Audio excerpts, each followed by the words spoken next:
Alright, a while back I told you guys I was going to rebuild the front end on this 69 El Camino.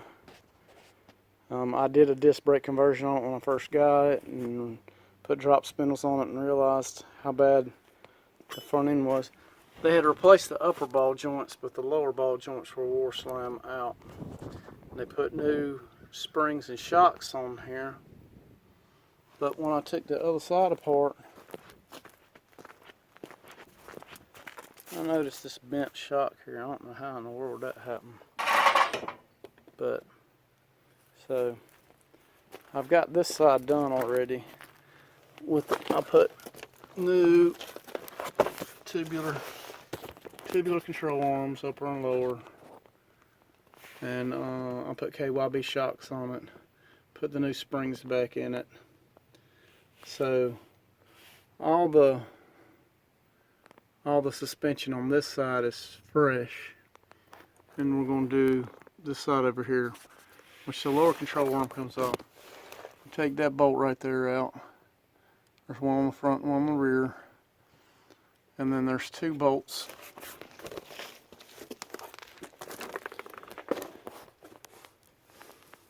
right here. This is where your alignment shins go in at, and these bolts pinch them in there. So you take those bolts out and slip on this. It slips on the outside. Some of them slip on the inside, but this one slips on the inside. So you just take these bolts off and slip it out, and you want to keep your washer so you know what position they're in. And we've taken the steering box and all off it because we're going to replace the steering box with a fresh steering box too.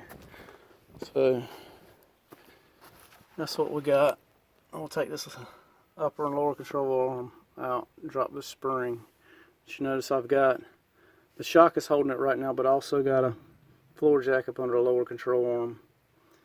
So you undo the shock and then let the pressure off the lower control arm with the jack, and the spring will ease out. And you got to be real careful because these springs will hurt you. So we'll get that done. And here we have, and pardon my cab, the sun's out pretty good today. There's the steering linkage that come out from underneath of it. And this is all the new Moog steering components that are going in there.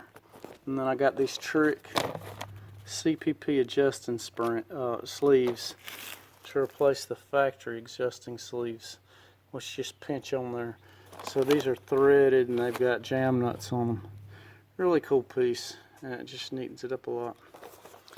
And then here's the steering box here, and we need to get the Pitman arm off of it right here. We'll loosen this nut up, and we'll use this tool here to pull the Pitman arm off.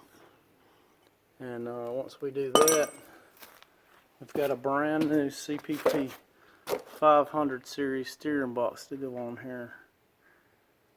So the steering should be nice and fresh. So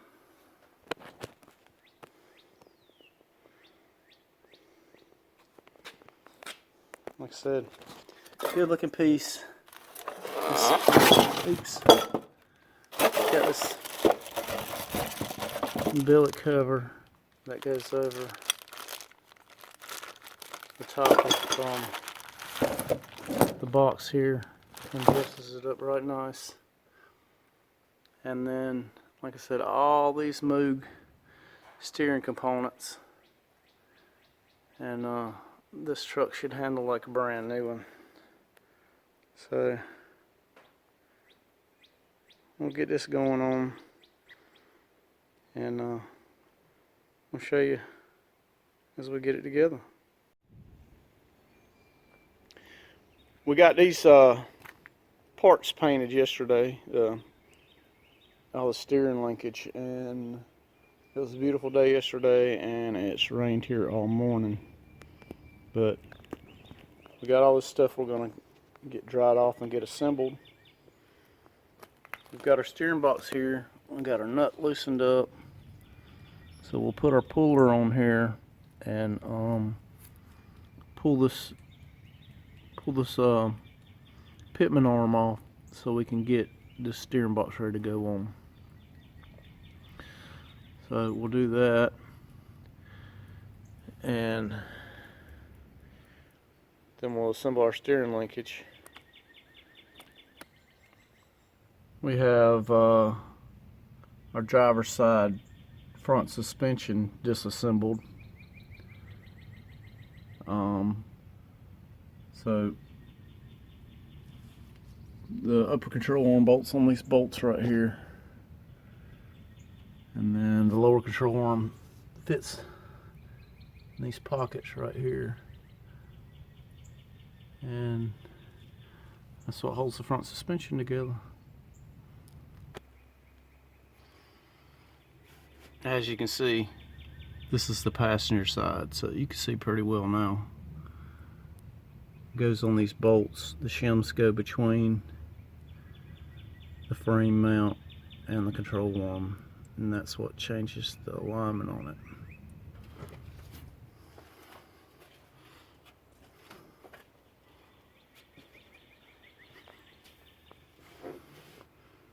So we're going to slip this thing on and show you.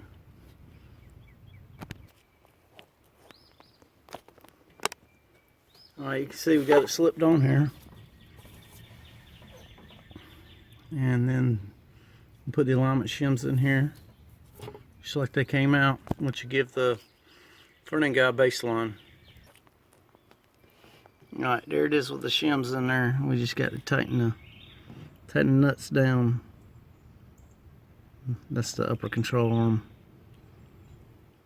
all installed. And there you go, totally tightened up and installed. That's the upper control arm, and we're gonna slip the intermediate shaft back in for the steering box all the way up here. Alright, so we got the intermediate shaft in here, and it bolts in up there with a pinch bolt.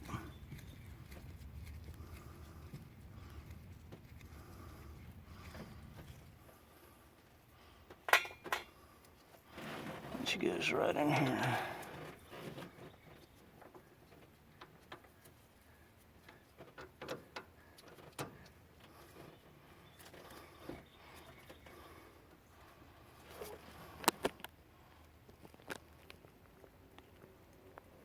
Alright, so we got the steering box set up to pull the Pitman arm off of it. So we got the puller on. We'll just tighten that bolt up and then pull it right off. Alright, so that pulled it right off. And there it is. So we'll clean this up and put it on the new steering box. So we got it cleaned up. Spray a little coat of paint on it so it won't rust.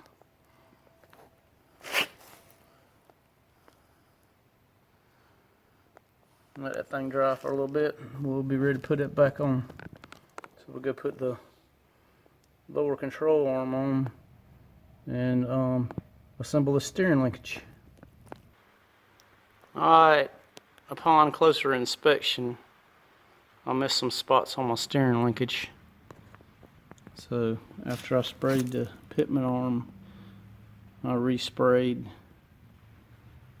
the tie rod ends and the idler arm and the center link. So we got all them sprayed, and it's raining again, of course, but we're gonna try to get out there and put that lower control arm on.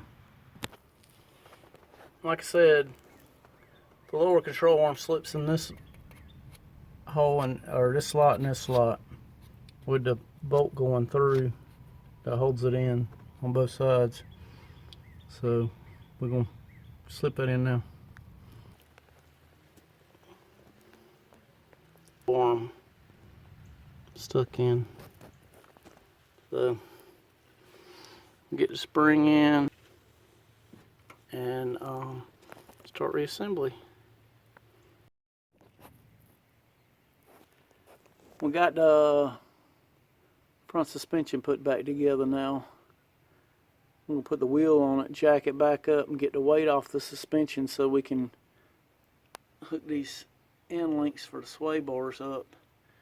And then we'll be ready to put the steering box and everything back on.